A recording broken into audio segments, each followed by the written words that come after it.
أعوذ بالله من الشيطان الرجيم. بسم الله الرحمن الرحيم. ألف لام ميم. ذلك الكتاب لا ريب فيه هدى للمتقين الذين يؤمنون بالغيب ويقيمون الصلاة ومما رزقناهم ينفقون والذين يؤمنون بما أنزل إليك وما أنزل من قبلك وبالآخرة هم يوقنون أولئك على هدى من ربهم وأولئك هم المفلحون. إن الذين كفروا سواء عليهم أأنذرتهم أم لم تنذرهم لا يؤمنون. ختم الله على قلوبهم وعلى سمعهم وعلى أبصارهم غشاوة ولهم عذاب عظيم. ومن الناس من يقول آمنا بالله وباليوم الآخر وما هم بمؤمنين يخادعون الله والذين آمنوا وما يخدعون إلا أنفسهم وما يشعرون. في قلوبهم مرض فزادهم الله مرضا ولهم عذاب أليم بما كانوا يكذبون. وإذا قيل لهم لا تفسدوا في الأرض قالوا إنما نحن مصلحون ألا إنهم هم المفسدون ولكن لا يشعرون. وإذا قيل لهم آمنوا كما آمن الناس قالوا أنؤمن كما آمن السفهاء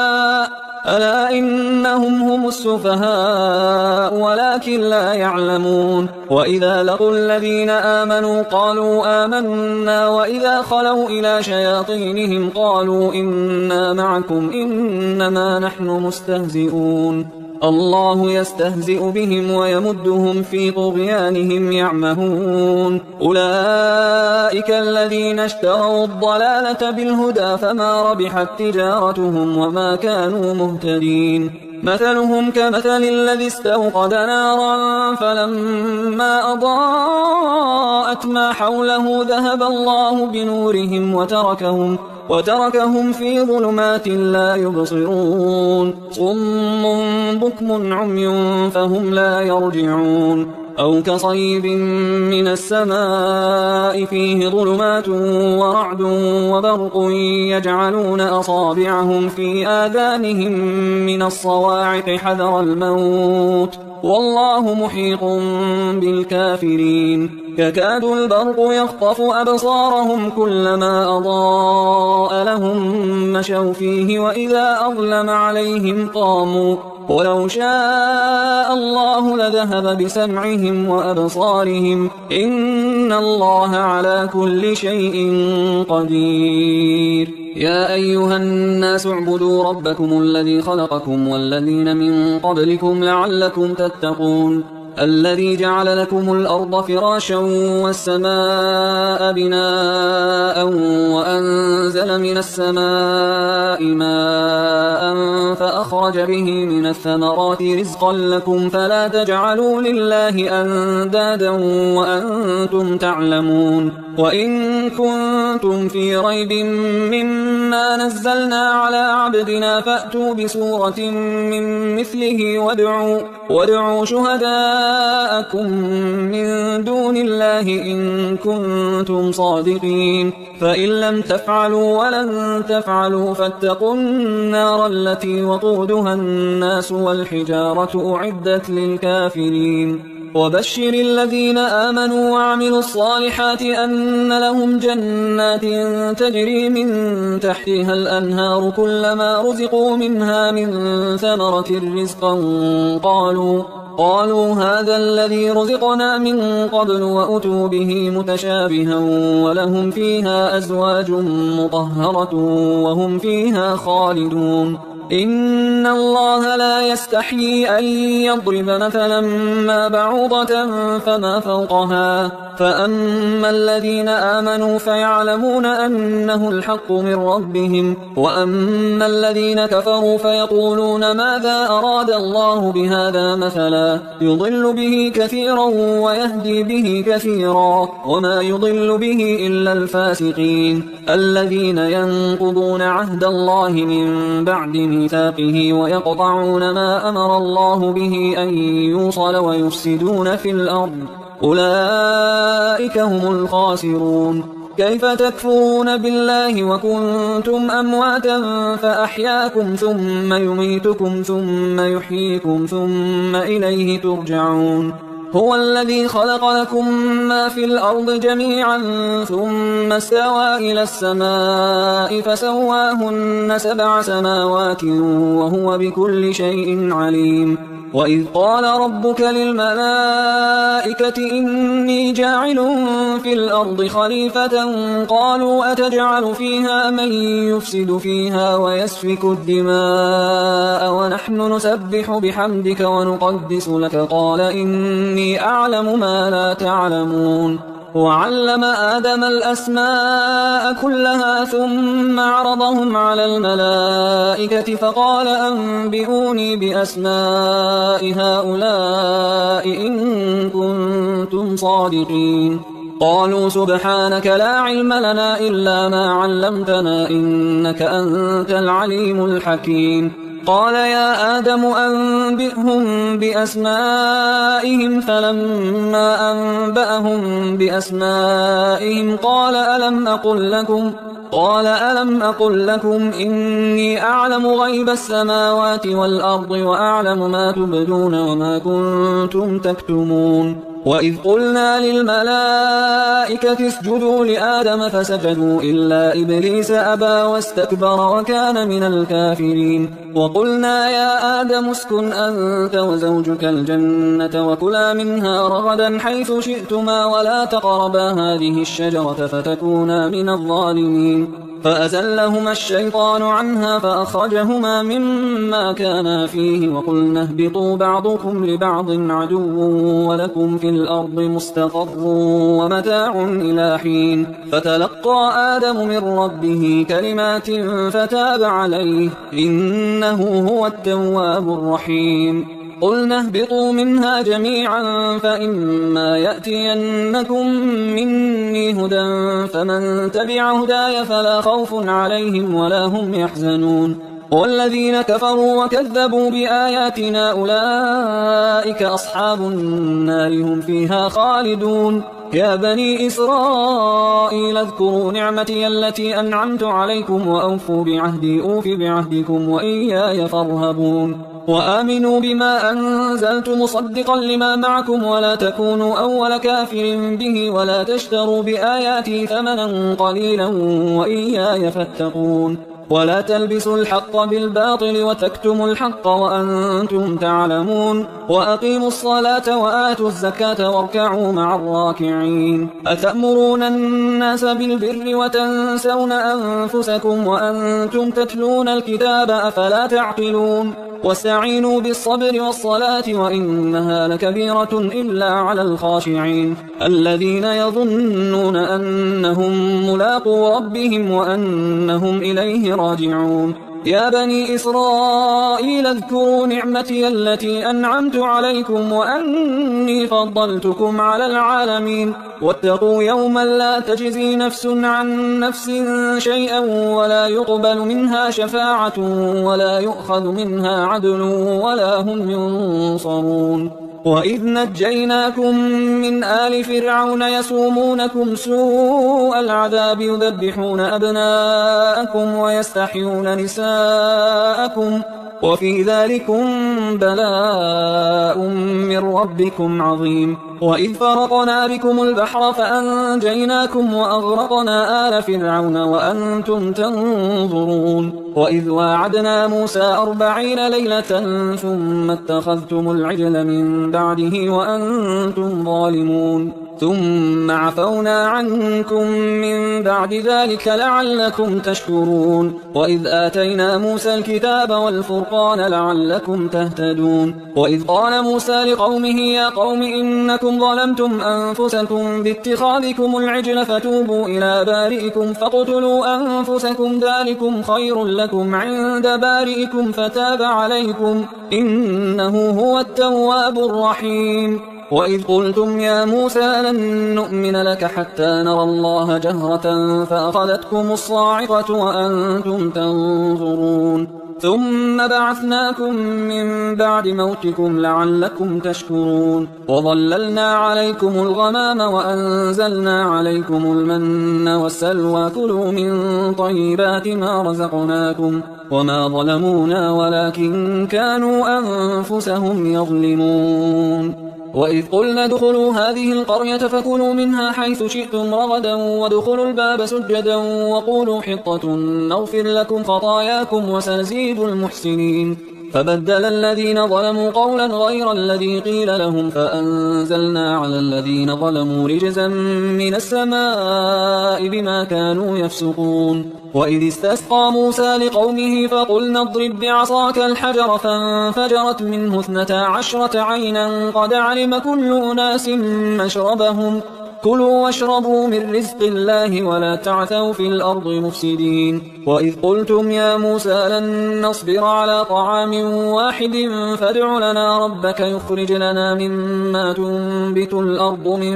بقلها وقثائها وفومها وعدسها وبصلها قال أتستبدلون الذي هو أدنى بالذي هو خير اهبطوا مصرا فإن لكم ما سألتم وضربت عليهم الذلة والمسكنة وباءوا بغضب من الله ذلك بأنهم كانوا يكفرون بآيات الله ويقتلون النبيين بغير الحق ذلك بما عصوا وكانوا يعتدون إن الذين آمنوا والذين هادوا والنصارى والصابئين من آمن بالله واليوم الآخر وعمل صالحا فلهم أجرهم عند ربهم ولا خوف عليهم ولا هم يحزنون وإذ أخذنا ميثاقكم ورفعنا فوقكم الطور خذوا ما آتيناكم بقوة واذكروا ما فيه لعلكم تتقون ثم توليتم من بعد ذلك فلولا فضل الله عليكم ورحمته لكنتم من الخاسرين ولقد علمتم الذين اعتدوا منكم في السبت فقلنا لهم كونوا قردة خاسئين فجعلناها نكالا لما بين يديها وما خلفها وموعظة للمتقين وإذ قال موسى لقومه إن الله يأمركم أن تذبحوا بقرة قالوا أتتخذنا هزوا قال أعوذ بالله أن أكون من الجاهلين قالوا ادع لنا ربك يبين لنا ما هي قال إنه يقول إنها بقرة لا فارض ولا بكر عوان بين ذلك فافعلوا ما تؤمرون قالوا ادع لنا ربك يبين لنا ما لونها قال إنه يقول إنها بقرة صفراء فاقع لونها تسر الناظرين قالوا ادع لنا ربك يبين لنا ما هي إن البقرة شابه علينا وإنا إن شاء الله لمهتدون قال إنه يقول إنها بقرة لا ذلول تثير الأرض ولا تسقي الحرث مسلمة لا شية فيها قالوا الآن جئت بالحق فذبحوها وما كادوا يفعلون وإذ قتلتم نفسا فادارأتم فيها والله مخرج ما كنتم تكتمون فقلنا اضربوه ببعضها كذلك يحيي الله الموتى ويريكم آياته لعلكم تعقلون ثم قست قلوبكم من بعد ذلك فهي كالحجارة أو أشد قسوة وإن من الحجارة لما يتفجر منه الأنهار وإن منها لما يشقق فيخرج منه الماء وإن منها لما يهبط من خشية الله وما الله بغافل عما تعملون أفتطمعون أن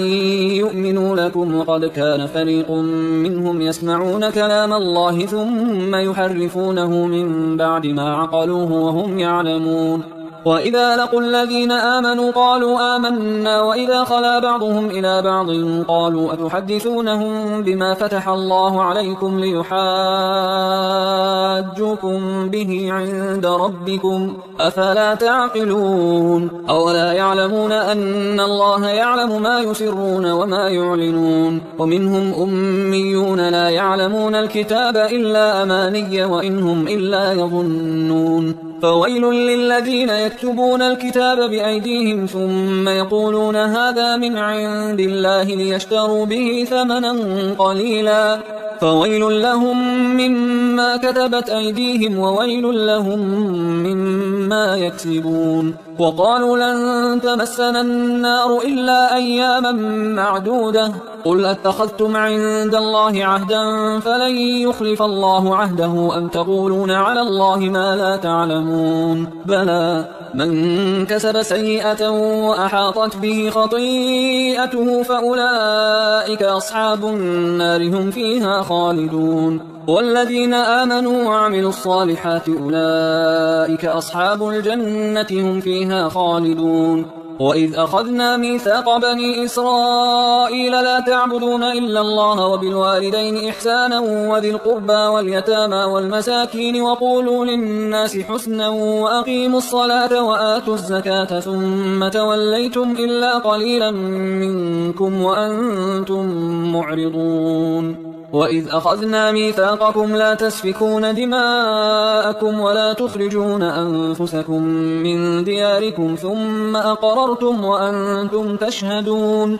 ثم أنتم هؤلاء تقتلون أنفسكم وتخرجون فريقا منكم من ديارهم تظاهرون عليهم بالإثم والعدوان وإن يأتوكم أسارى تفادوهم وهو محرم عليكم إخراجهم أفتؤمنون ببعض الكتاب وتكفرون ببعض فما جزاء من يفعل ذلك منكم إلا خزي في الحياة الدنيا ويوم القيامة يردون إلى أشد العذاب وما الله بغافل عما تعملون. أولئك الذين اشتروا الحياة الدنيا بالآخرة فلا يخفف عنهم العذاب ولا هم ينصرون. ولقد آتينا موسى الكتاب وقفينا من بعده بالرسل وآتينا عيسى ابن مريم البينات وأيدناه بروح القدس أفكلما جاءكم رسول بما لا تهوى أنفسكم استكبرتم ففريقا كذبتم وفريقا تقتلون. وقالوا قلوبنا غلف بل لعنهم الله بكفرهم فقليلا ما يؤمنون. ولما جاءهم كتاب من عند الله مصدق لما معهم وكانوا من قبل يستفتحون على الذين كفروا فلما جاءهم ما عرفوا كفروا به فلعنة الله على الكافرين. بئس ما اشتروا به أنفسهم أن يكفروا بما أنزل الله بغيا أن ينزل الله من فضله على من يشاء من عباده فباءوا بغضب على غضب وللكافرين عذاب مهين. وإذا قيل لهم آمنوا بما أنزل الله قالوا نؤمن بما أنزل علينا ويكفرون بما وراءه وهو الحق مصدقا لما معهم قل فلم تقتلون أنبياء الله من قبل إن كنتم مؤمنين. ولقد جاءكم موسى بالبينات ثم اتخذتم العجل من بعده وأنتم ظالمون. وإذ أخذنا ميثاقكم ورفعنا فوقكم الطور خذوا ما آتيناكم بقوة واسمعوا قالوا سمعنا وعصينا وأشربوا في قلوبهم العجل بكفرهم قل بئس ما يأمركم به إيمانكم إن كنتم مؤمنين. قل إن كانت لكم الدار الآخرة عند الله خالصة من دون الناس فتمنوا الموت إن كنتم صادقين ولن يتمنوه أبدا بما قدمت أيديهم والله عليم بالظالمين. ولتجدنهم أحرص الناس على حياة ومن الذين أشركوا يود أحدهم لو يعمر 1000 سنة وما هو بمزحزحه من العذاب أن يعمر والله بصير بما يعملون. قل من كان عدوا لجبريل فإنه نزله على قلبك بإذن الله مصدقا لما بين يديه وهدى وبشرى للمؤمنين. من كان عدوا لله وملائكته ورسله وجبريل وميكال فإن الله عدو للكافرين ولقد أنزلنا إليك آيات بينات وما يكفر بها إلا الفاسقون أو كلما عاهدوا عهدا نبذه فريق منهم بل أكثرهم لا يؤمنون ولما جاءهم رسول من عند الله مصدق لما معهم نبذ فريق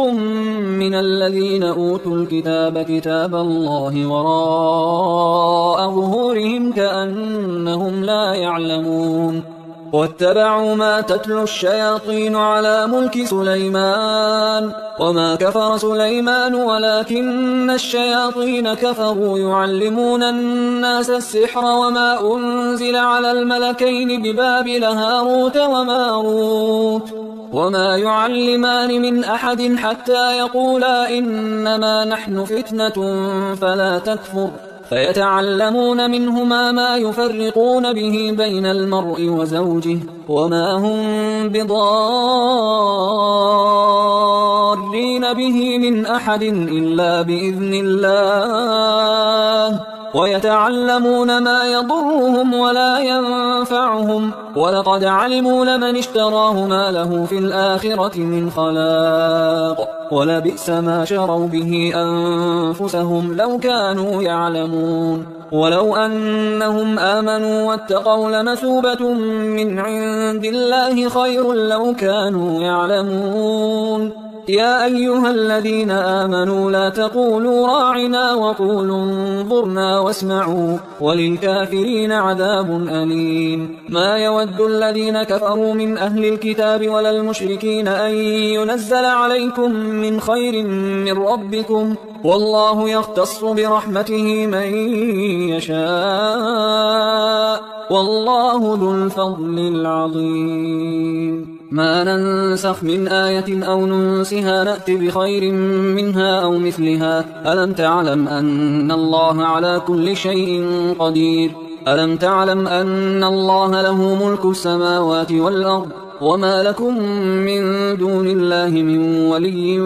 ولا نصير أم تريدون أن تسألوا رسولكم كما سئل موسى من قبل ومن يتبدل الكفر بالإيمان فقد ضل سواء السبيل ود كثير من أهل الكتاب لو يردونكم من بعد إيمانكم كفارا حسدا من عند أنفسهم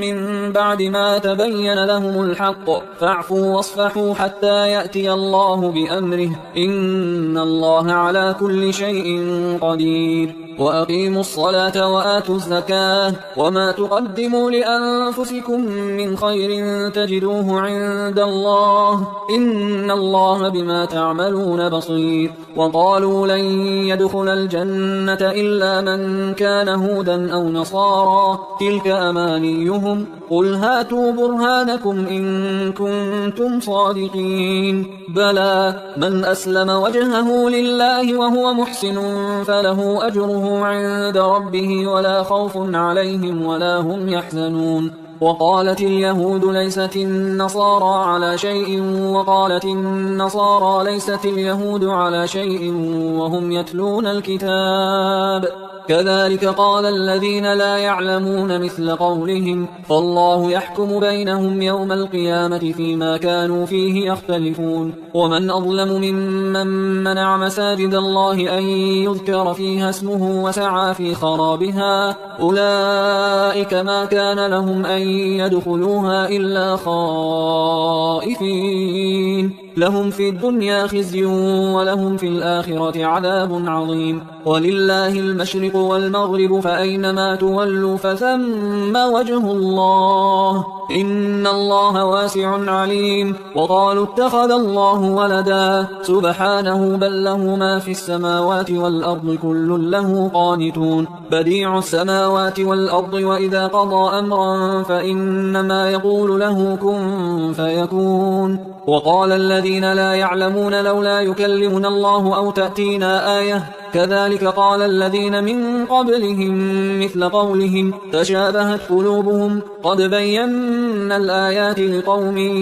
يوقنون إنا أرسلناك بالحق بشيرا ونذيرا ولا تسأل عن أصحاب الجحيم ولن ترضى عنك اليهود ولا النصارى حتى تتبع ملتهم قل إن هدى الله هو الهدى ولئن اتبعت أهواءهم بعد الذي جاءك من العلم ما لك من الله من ولي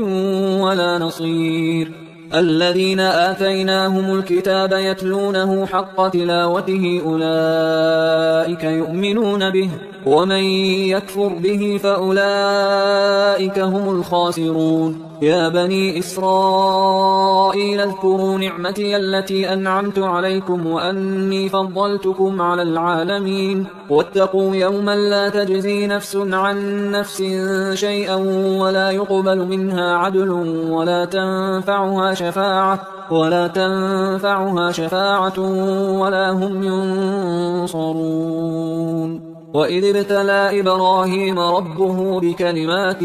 فأتمهن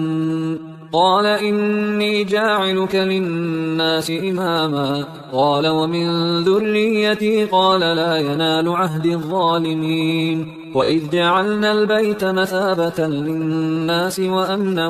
واتخذوا من مقام إبراهيم مصلى وعهدنا إلى إبراهيم وإسماعيل أن طهرا بيتي للطائفين والعاكفين والركع السجود وإذ قال إبراهيم رب اجعل هذا بلدا آمنا وارزق أهله من الثمرات من آمن منهم بالله واليوم الآخر قال ومن كفر فأمتعه قليلا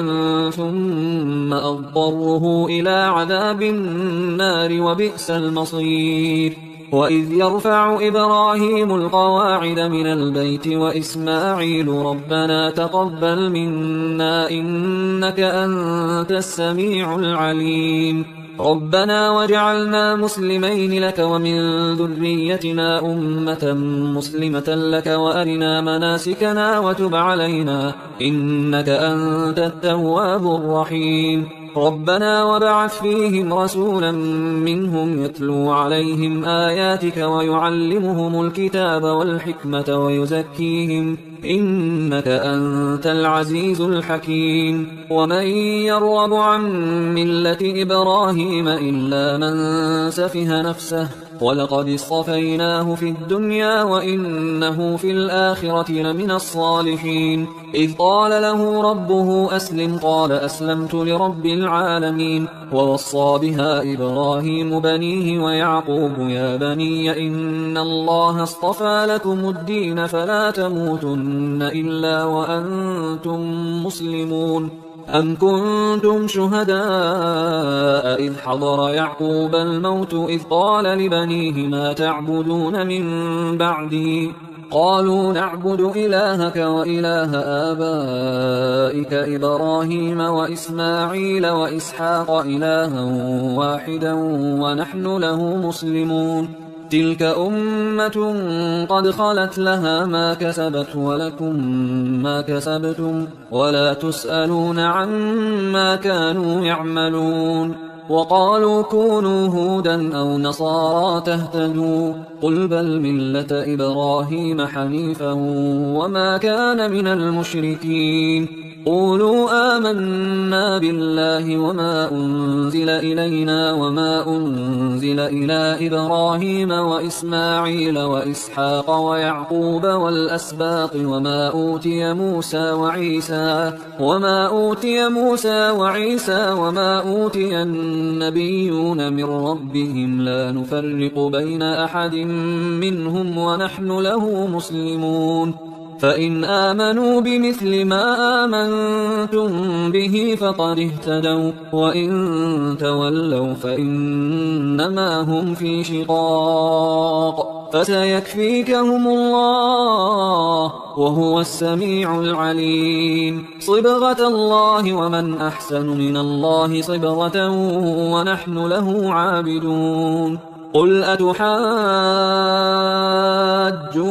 في الله وهو ربنا وربكم ولنا أعمالنا ولكم أعمالكم ونحن له مخلصون. أم تقولون إن إبراهيم وإسماعيل وإسحاق ويعقوب والأسباط كانوا هودا أو نصارى؟ قل أأنتم أعلم أم الله؟ ومن أظلم ممن كتم شهادة عنده من الله وما الله بغافل عما تعملون. تلك أمة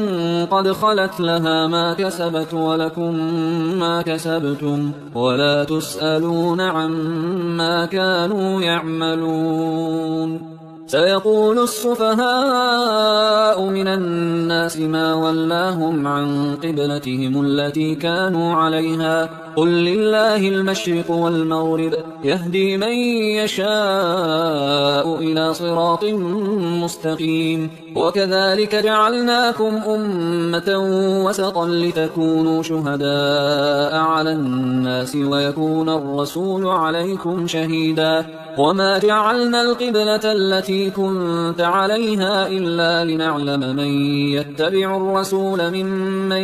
ينقلب على عقبيه وإن كانت لكبيرة إلا على الذين هدى الله وما كان الله ليضيع إيمانكم إن الله بالناس لرؤوف رحيم. قد نرى تقلب وجهك في السماء فلنولينك قبلة ترضاها فول وجهك شطر المسجد الحرام وحيث ما كنتم فولوا وجوهكم شطره وإن الذين أوتوا الكتاب ليعلمون أنه الحق من ربهم وما الله بغافل عما يعملون. ولئن أتيت الذين أوتوا الكتاب بكل آية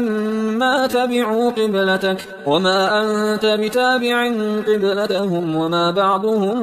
بتابع قبلة بعض ولئن اتبعت أهواءهم من بعد ما جاءك من العلم إنك إذا لمن الظالمين. الذين آتيناهم الكتاب يعرفونه كما يعرفون أبناءهم وإن فريقا منهم ليكتمون الحق وهم يعلمون. الحق من ربك فلا تكونن من الممترين. ولكل وجهة هو موليها فاستبقوا الخيرات أينما تكونوا يأت بكم الله جميعا إن الله على كل شيء قدير. ومن حيث خرجت فول وجهك شطر المسجد الحرام وإنه للحق من ربك وما الله بغافل عما تعملون. ومن حيث خرجت فول وجهك شطر المسجد الحرام وحيث ما كنتم فولوا وجوهكم شطره لئلا يكون للناس عليكم حجة إلا الذين ظلموا منهم فلا تخشوهم واخشوني ولأتم نعمتي عليكم ولعلكم تهتدون. كما أرسلنا فيكم رسولا منكم يتلو عليكم آياتنا ويزكيكم ويعلمكم الكتاب والحكمة ويعلمكم ما لم تكونوا تعلمون. فاذكروني أذكركم واشكروا لي ولا تكفرون. يا أيها الذين آمنوا استعينوا بالصبر والصلاة إن الله مع الصابرين. ولا تقولوا لمن يقتل في سبيل الله أموات بل أحياء ولكن لا تشعرون. ولنبلونكم بشيء من الخوف والجوع ونقص من الأموال والأنفس والثمرات وبشر الصابرين الذين إذا أصابتهم مصيبة قالوا إنا لله وإنا إليه راجعون. أولئك أولئك عليهم صلوات من ربهم ورحمة وأولئك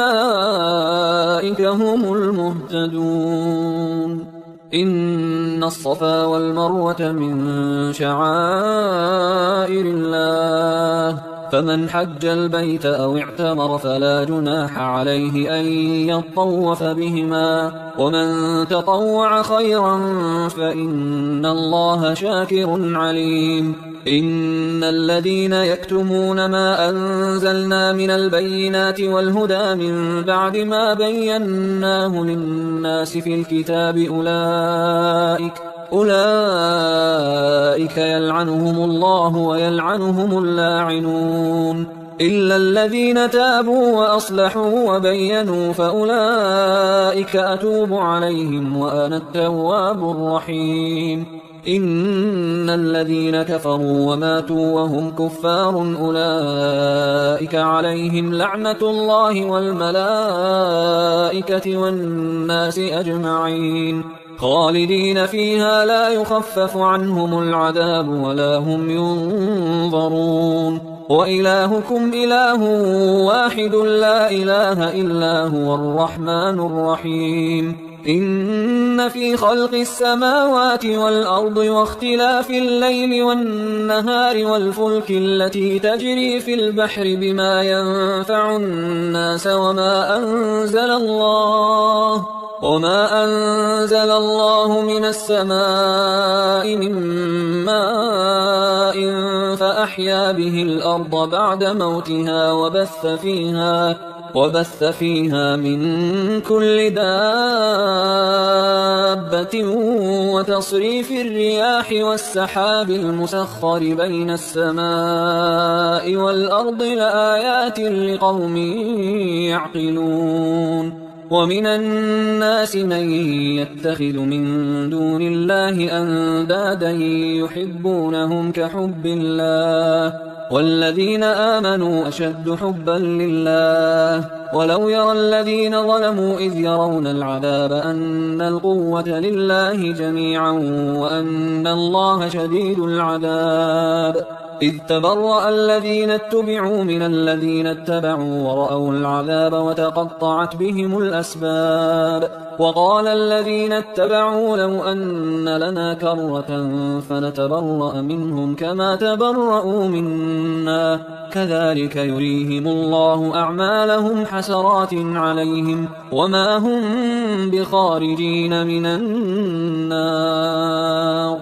يا أيها الناس كلوا مما في الأرض حلالا طيبا ولا تتبعوا خطوات الشيطان إنه لكم عدو مبين. إنما يأمركم بالسوء والفحشاء وأن تقولوا على الله ما لا تعلمون. وإذا قيل لهم اتبعوا ما أنزل الله قالوا بل نتبع ما ألفينا عليه آباءنا أولو كان آباؤهم لا يعقلون شيئا ولا يهتدون. ومثل الذين كفروا كمثل الذي ينعق بما لا يسمع إلا دعاء ونداء صم بكم عمي فهم لا يعقلون. يا أيها الذين آمنوا كلوا من طيبات ما رزقناكم واشكروا لله إن كنتم إياه تعبدون. إنما حرم عليكم الميتة والدم ولحم الخنزير وما أهل به لغير الله فمن اضطر غير باغ ولا عاد فلا إثم عليه إن الله غفور رحيم. إن الذين يكتمون ما أنزل الله من الكتاب ويشترون به ثمنا قليلا أولئك ما يأكلون في بطونهم إلا النار ولا يكلمهم الله يوم القيامة ولا يزكيهم ولهم عذاب أليم. أولئك الذين اشتروا الضلالة بالهدى والعذاب بالمغفرة فما أصبرهم على النار ذلك بأن الله نزل الكتاب بالحق وإن الذين اختلفوا في الكتاب لفي شقاق بعيد. ليس البر أن تولوا وجوهكم قبل المشرق والمغرب ولكن البر من آمن بالله واليوم الآخر والملائكة والكتاب والنبيين وآتى المال على حبه ذوي القربى واليتامى والمساكين وابن السبيل والسائلين وفي الرقاب وأقام الصلاة وآتى الزكاة والموفون بعهدهم إذا عاهدوا والصابرين في البأساء والضراء وحين البأس أولئك الذين صدقوا وأولئك هم المتقون. يا أيها الذين آمنوا كتب عليكم القصاص في القتلى الحر بالحر والعبد بالعبد والأنثى بالأنثى فمن عفي له من أخيه شيء فاتباع بالمعروف وأداء إليه بإحسان ذلك تخفيف من ربكم ورحمة فمن اعتدى بعد ذلك فله عذاب أليم. ولكم في القصاص حياة يا أولي الألباب لعلكم تتقون. كتب عليكم إذا حضر أحدكم الموت إن ترك خيرا الوصية للوالدين والأقربين بالمعروف حقا على المتقين. فمن بدله بعدما سمعه فإنما إثمه على الذين يبدلونه إن الله سميع عليم. فمن خاف من موص جنفا أو إثما فأصلح بينهم فلا إثم عليه إن الله غفور رحيم. يا أيها الذين آمنوا كتب عليكم الصيام كما كتب على الذين من قبلكم لعلكم تتقون أياما معدودات فمن كان منكم مريضا أو على سفر فعدة من أيام أخر وعلى الذين يطيقونه فدية طعام مسكين فمن تطوع خيرا فهو خير له وأن تصوموا خير لكم إن كنتم تعلمون. شهر رمضان الذي أنزل فيه القرآن هدى للناس وبينات من الهدى والفرقان فمن شهد منكم الشهر فليصم ومن كان مريضا أو على سفر فعدة من أيام أخر يريد الله بكم اليسر ولا يريد بكم العسر ولتكملوا العدة ولتكبروا الله على ما هداكم ولعلكم تشكرون. وإذا سألك عبادي عني فإني قريب أجيب دعوة الداعي إذا دعان فليستجيبوا لي وليؤمنوا بي لعلهم يرشدون. أحل لكم ليلة الصيام الرفث إلى نسائكم هن لباس لكم وأنتم لباس لهن علم الله أنكم كنتم تختانون أنفسكم فتاب عليكم وعفى عنكم فالآن باشروهن وابتغوا ما كتب الله لكم وكلوا واشربوا حتى يتبين لكم الخيط الأبيض من الخيط الأسود من الفجر ثم أتموا الصيام إلى الليل ولا تباشروهن وأنتم عاكفون في المساجد تلك حدود الله فلا تقربوها كذلك يبين الله آياته للناس لعلهم يتقون. ولا تأكلوا أموالكم بينكم بالباطل وتدلوا بها إلى الحكام لتأكلوا فريقا من أموال الناس بالإثم وأنتم تعلمون. يسألونك عن الأهلة قل هي مواقيت للناس والحج وليس البر بأن تأتوا البيوت من ظهورها ولكن البر من اتقى وأتوا البيوت من أبوابها واتقوا الله لعلكم تفلحون. وقاتلوا في سبيل الله الذين يقاتلونكم ولا تعتدوا إن الله لا يحب المعتدين. واقتلوهم حيث ثقفتموهم وأخرجوهم من حيث أخرجوكم والفتنة أشد من القتل ولا تقاتلوهم عند المسجد الحرام حتى يقاتلوكم فيه فإن قاتلوكم فاقتلوهم كذلك جزاء الكافرين فإن انتهوا فإن الله غفور رحيم وقاتلوهم حتى لا تكون فتنة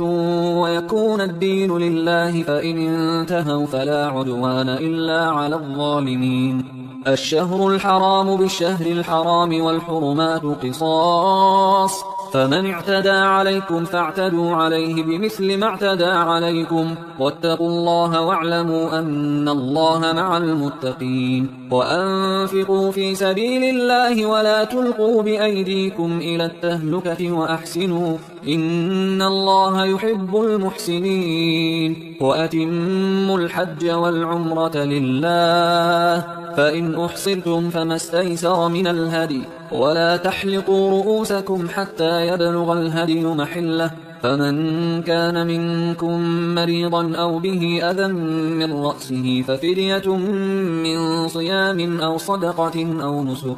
فإذا أمنتم فمن تمتع بالعمرة إلى الحج فما استيسر من الهدي فمن لم يجد فصيام 3 أيام في الحج و7 إذا رجعتم تلك 10 كاملة ذلك لمن لم يكن أهله حاضر المسجد الحرام واتقوا الله واعلموا أن الله شديد العقاب الحج أشهر معلومات فمن فرض فيهن الحج فلا رفث ولا فسوق ولا جدال في الحج وما تفعلوا من خير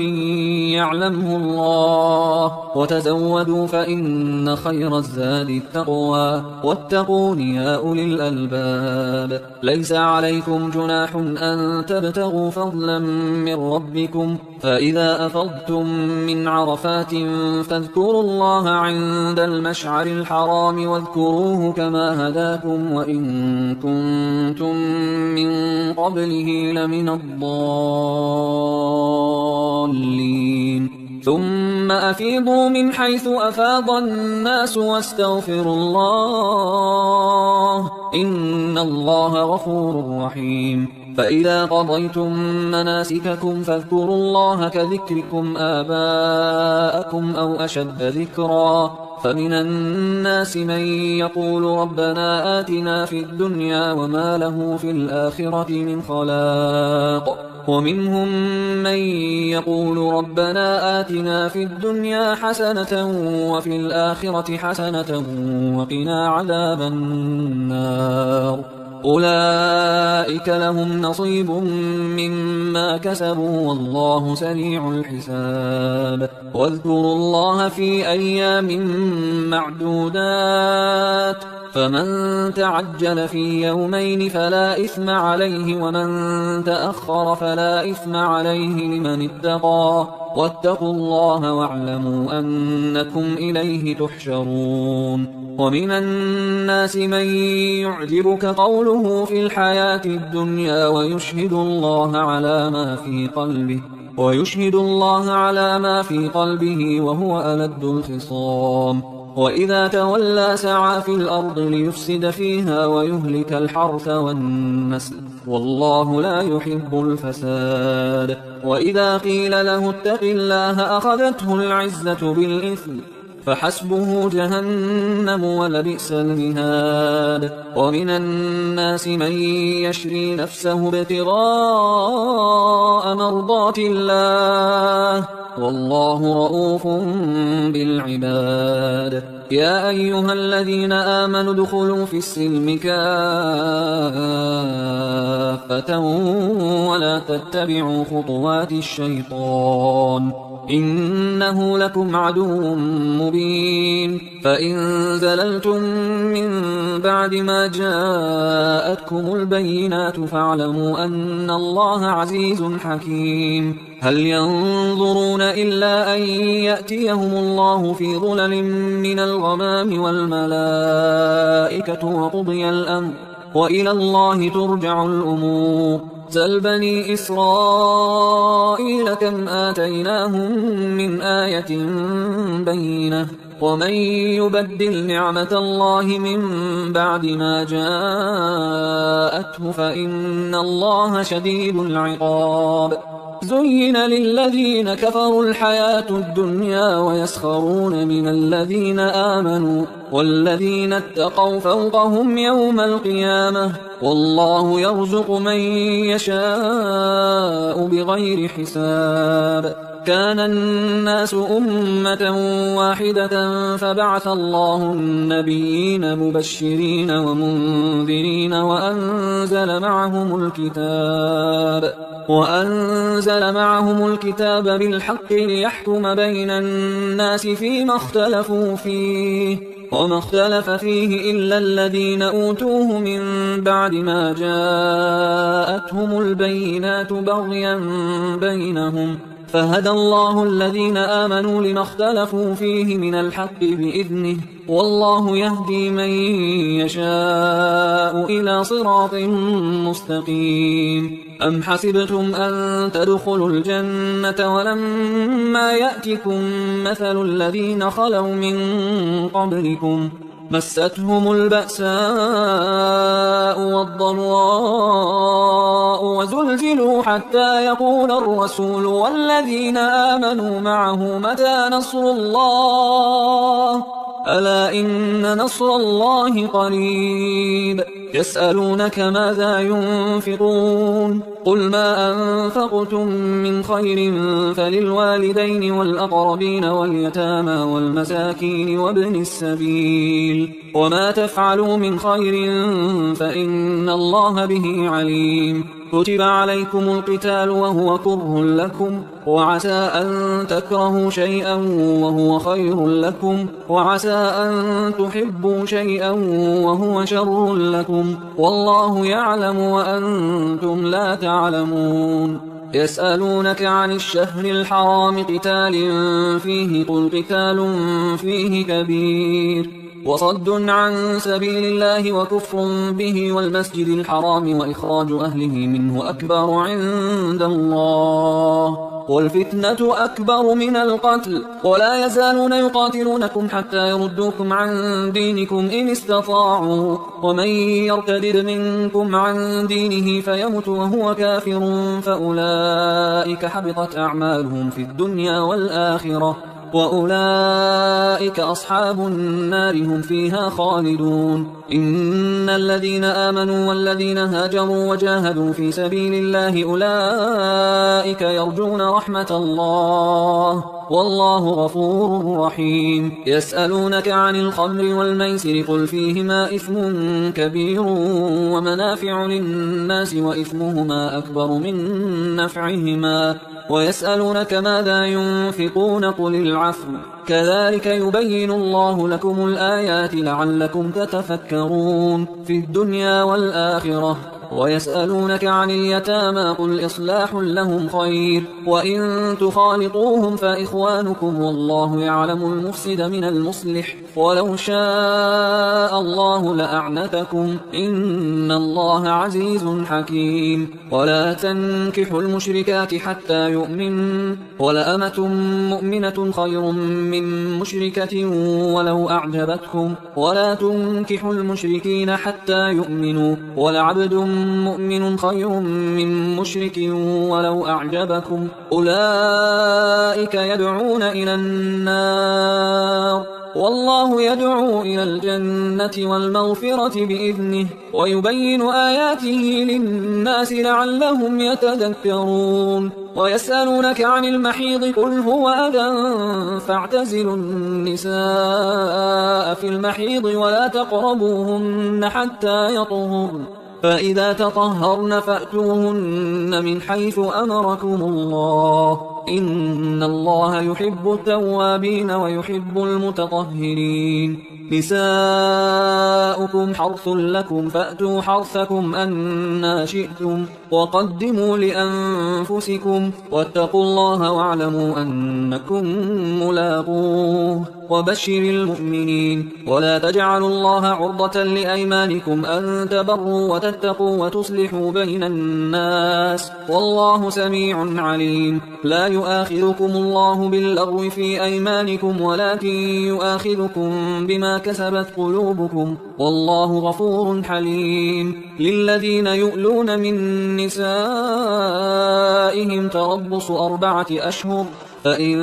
فاءوا فإن الله غفور رحيم. وإن عزموا الطلاق فإن الله سميع عليم. والمطلقات يتربصن بأنفسهن 3 قروء ولا يحل لهن أن يكتمن ما خلق الله في أرحامهن إن كن يؤمن بالله واليوم الآخر وبعولتهن أحق بردهن في ذلك إن أرادوا إصلاحا ولهن مثل الذي عليهن بالمعروف وللرجال عليهن درجة والله عزيز حكيم. الطلاق 2 فإمساك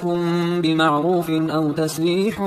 بإحسان. ولا يحل لكم أن تأخذوا مما آتيتموهن شيئا إلا أن يخافا ألا يقيما حدود الله فإن خفتم ألا يقيما حدود الله فلا جناح عليهما فيما افتدت به تلك حدود الله فلا تعتدوها ومن يتعد حدود الله فأولئك هم الظالمون. فإن طلقها فلا تحل له من بعد حتى تنكح زوجا غيره فإن طلقها فلا جناح عليهما أن يتراجعا إن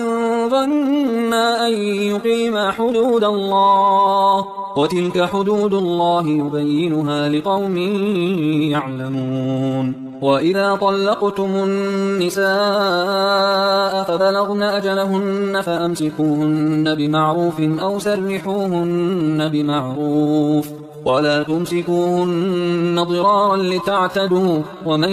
يفعل ذلك فقد ظلم نفسه. ولا تتخذوا آيات الله هزوا واذكروا نعمة الله عليكم وما أنزل عليكم من الكتاب والحكمة يعظكم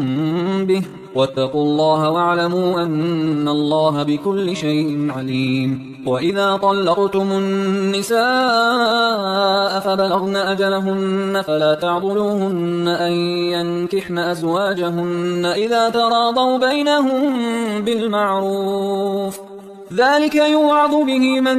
كان منكم يؤمن بالله واليوم الآخر ذلكم أزكى لكم وأطهر والله يعلم وأنتم لا تعلمون. والوالدات يرضعن أولادهن حولين كاملين لمن أراد أن يتم الرضاعة وعلى المولود له رزقهن وكسوتهن بالمعروف لا تكلف نفس إلا وسعها لا تضار والدة بولدها ولا مولود له بولده وعلى الوارث مثل ذلك فإن أرادا فصالا عن تراض منهما وتشاور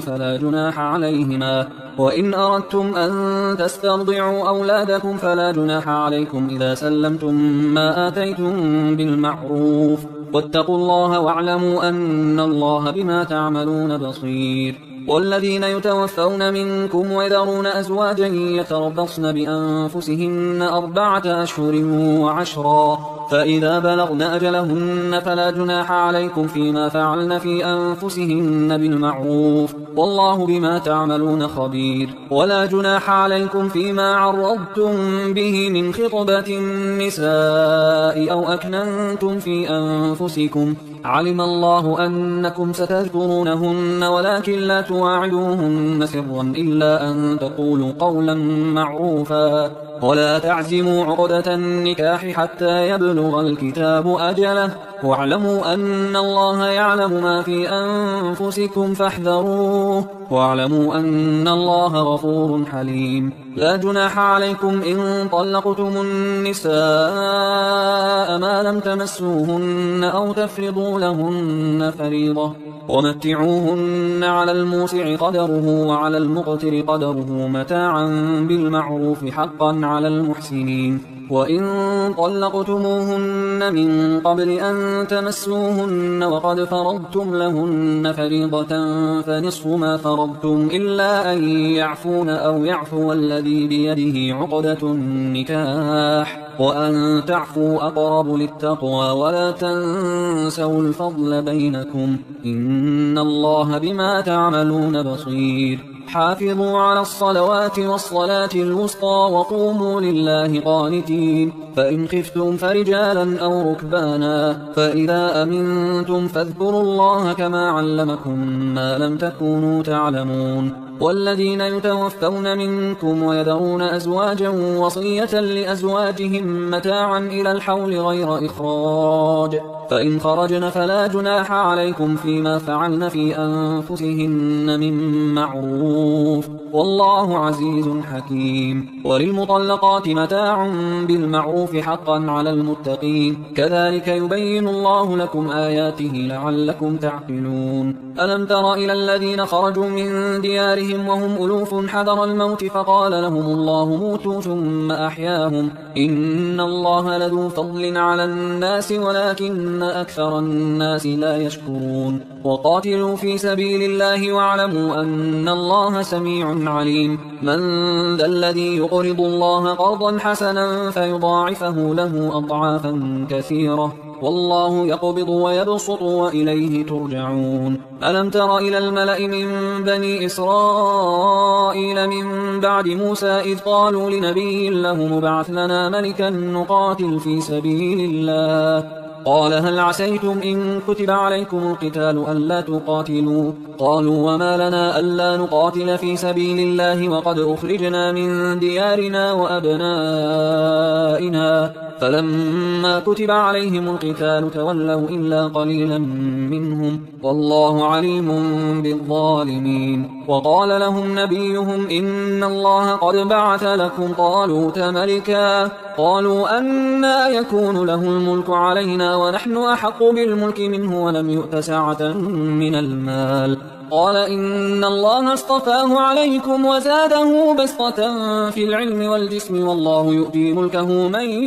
يشاء والله واسع عليم وقال لهم نبيهم إن آية ملكه أن يأتيكم التابوت فيه سكينة من ربكم وبقية مما ترك آل موسى وآل هارون تحمله الملائكة إن في ذلك لآية لكم إن كنتم مؤمنين فلما فصل طالوت بالجنود قال إن الله مبتليكم بنهر فمن شرب منه فليس مني ومن لم يطعمه فإنه مني إلا من اغترف غرفة بيده فشربوا منه إلا قليلا منهم فلما جاوزه هو والذين آمنوا معه قالوا لا طاقة لنا اليوم بجالوت وجنوده قال الذين يظنون أنهم ملاقوا الله كم من فئة قليلة غلبت فئة كثيرة بإذن الله والله مع الصابرين ولما برزوا لجالوت وجنوده قالوا ربنا أفرغ علينا صبرا وثبت أقدامنا وانصرنا على القوم الكافرين فهزموهم بإذن الله وقتل داود جالوت وآتاه الله الملك والحكمة وعلمه مما يشاء ولولا دفع الله الناس بعضهم ببعض لفسدت الأرض ولكن الله ذو فضل على العالمين تلك آيات الله نتلوها عليك بالحق وإنك لمن المرسلين تلك الرسل فضلنا بعضهم على بعض منهم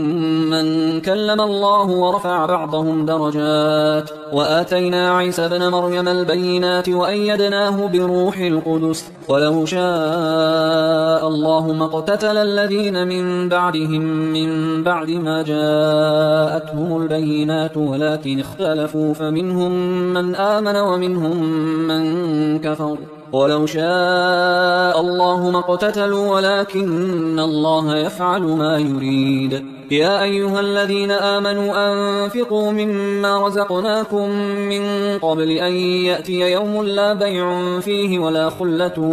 ولا شفاعة والكافرون هم الظالمون الله لا إله إلا هو الحي القيوم لا تأخذه سنة ولا نوم له ما في السماوات وما في الأرض من ذا الذي يشفع عنده إلا بإذنه يعلم ما بين أيديهم وما خلفهم ولا يحيطون بشيء من علمه إلا بما شاء وسع كرسيه السماوات والأرض ولا يؤوده حفظهما وهو العلي العظيم لا إكراه في الدين قد تبين الرشد من الغي فمن يكفر بالطاغوت ويؤمن بالله فقد استمسك بالعروة الوثقى لا انفصام لها والله سميع عليم الله ولي الذين آمنوا يخرجهم من الظلمات إلى النور والذين كفروا أولياؤهم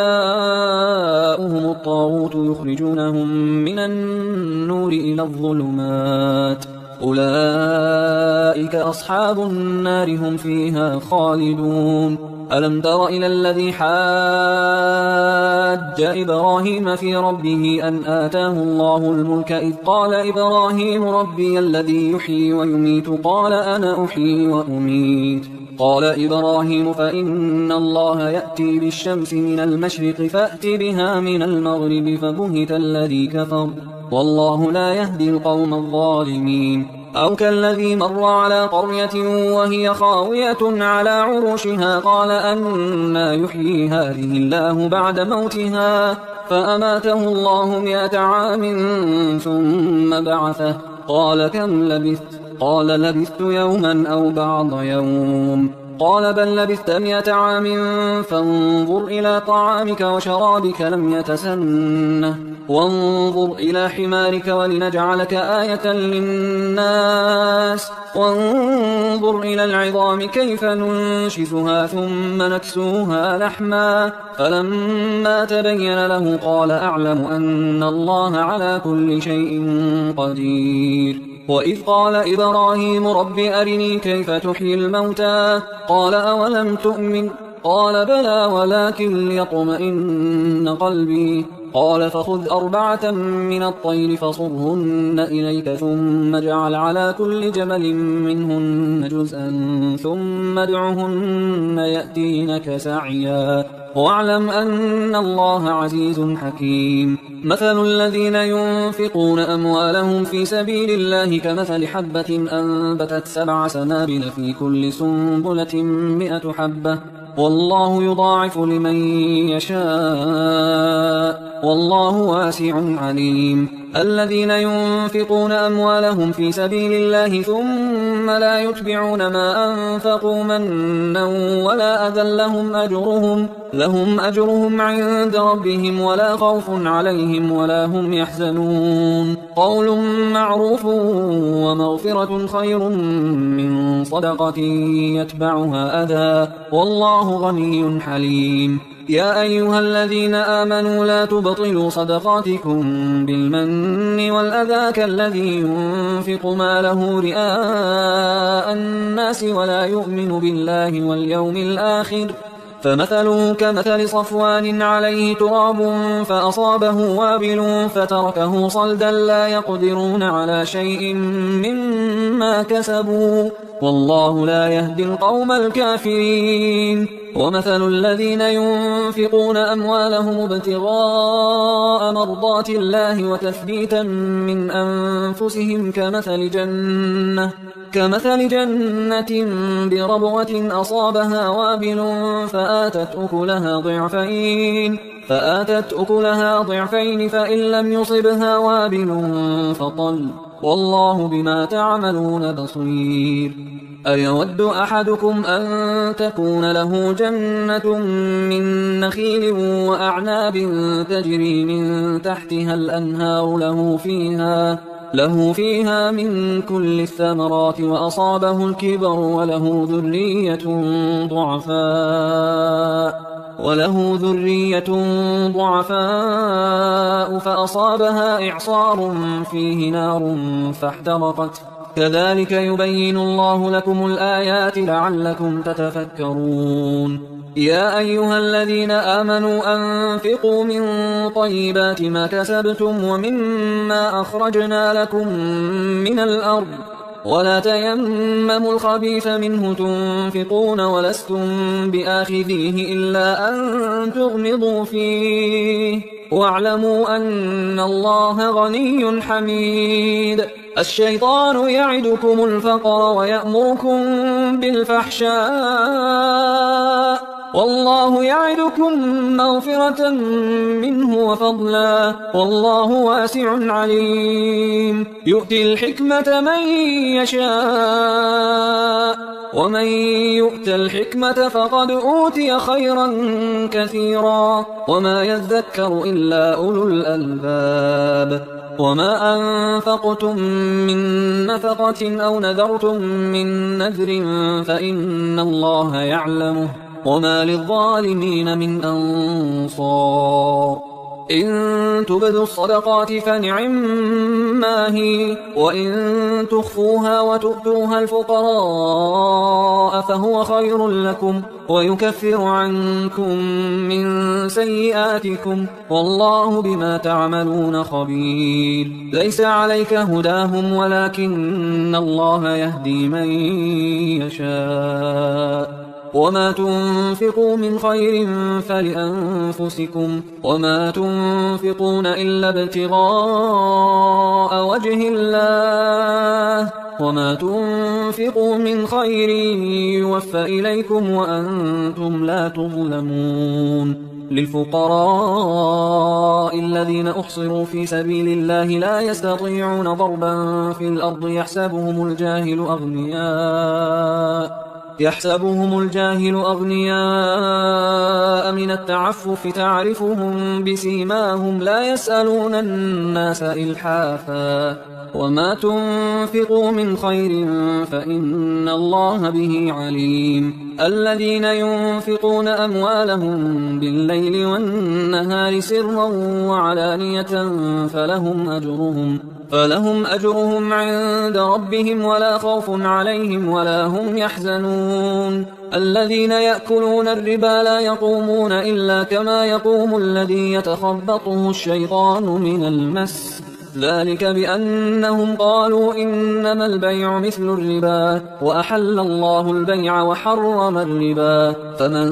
جاءه موعظة من ربه فانتهى فله ما سلف وأمره إلى الله ومن عاد فأولئك أصحاب النار هم فيها خالدون. يمحق الله الربا ويربي الصدقات والله لا يحب كل كفار أثيم. إن الذين آمنوا وعملوا الصالحات وأقاموا الصلاة وآتوا الزكاة لهم أجرهم عند ربهم ولا خوف عليهم ولا هم يحزنون. يا أيها الذين آمنوا اتقوا الله وذروا ما بقي من الربا إن كنتم مؤمنين فإن لم تفعلوا فأذنوا بحرب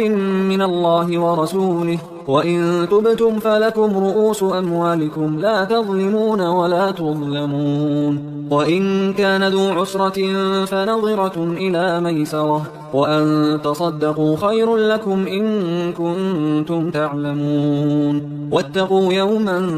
ترجعون فيه إلى الله ثم توفى كل نفس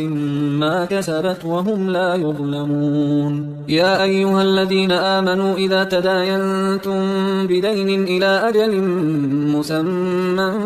فاكتبوه وليكتب بينكم كاتب بالعدل ولا يأبى كاتب أن يكتب كما علمه الله فليكتب وليملل الذي عليه الحق وليتق الله ربه ولا يبخس منه شيئا. فإن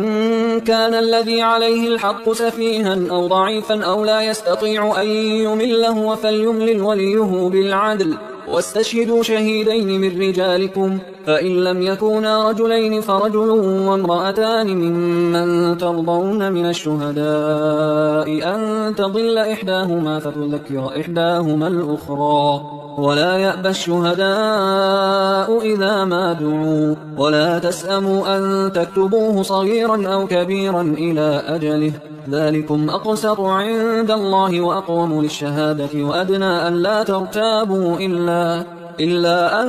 تكون تجارة حاضرة تديرونها بينكم فليس عليكم جناح ألا تكتبوها، وأشهدوا إذا تبايعتم، ولا يضار كاتب ولا شهيد، وإن تفعلوا فإنه فسوق بكم، واتقوا الله ويعلمكم الله، والله بكل شيء عليم. وإن كنتم على سفر ولم تجدوا كاتبا فرهان مقبوضة، فإن أمن بعضكم بعضا فليؤدي الذي اؤتمن أمانته وليتق الله ربه ولا تكتموا الشهادة، ومن يكتمها فإنه آثم